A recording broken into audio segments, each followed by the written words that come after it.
Afisa habari wa klabu ya Young African Ali Kamwe akiongea na waandishi wa habari leo jijini Dar es Salaam kuhusu kitendo cha klabu ya Simba ama wapinzani wao kugoma kucheza mchezo wao ambao ulitakiwa upigwe ndani ya dimba la Benjamin Mkapa siku hii ya leo tarehe 8 mwezi wa 3 2025, huku akisema kwamba kugoma kwao faida kwetu, akiwa na maana kwamba klabu ya Young African ilikuwa tayari imeshajidhatiti kwa ajili ya mchezo huo ambao ungeenda kupigwa katika dimba la Benjamin Mkapa, lakini kugoma kwa klabu ya Simba kumezidi kuwapa faida klabu ya Yanga ili waendelee kujiimarisha vizuri pale ambapo walikuwa wana mapungufu, na siku ambayo watakutana katika dimba basi ni kichapo kinaendelea pale pale. Lakini afisa habari wa klabu ya Young African anaongeza na kusema kwamba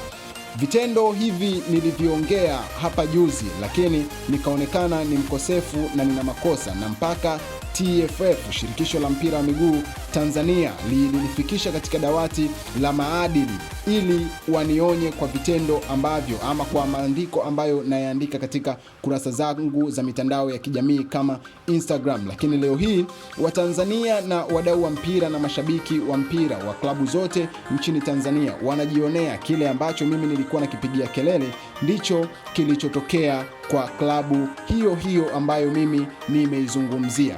Msemaji wa klabu ya Yanga anasema kwamba sitaki kuongea mengi sana, nitaonekana ni mchochezi wa vitendo kama hivi, ila kitu ambacho napenda kuambia mashabiki wa klabu ya Young African wasiwe na wasiwasi. Hii mechi ni mechi yetu, wafanye wanavyofanya, vyovyote watakavyofanya, waloge, waue, waibe, lakini kwa Mkapa hatoki mtu, na hii dabi haina kipengele. Lazima twende tukafanye kile ambacho tumezoea kufanya kila siku. Klabu ya Simba haitusumbui kwa namna yoyote, si kwa uchawi, si kwa namna yoyote. Hayo ni maneno ya afisa habari wa klabu ya Young African akiongea na waandishi wa habari leo jijini Dar es Salaam baada tu ya kutoka katika simanzi nzito ambayo ilitengenezwa na TFF kufuatia machapisho yake katika mitandao yake ya kijamii. Ndugu mtazamaji wa World Trending TV, hii ni TV yako pendwa ambayo inakuhabarisha habari za michezo na burudani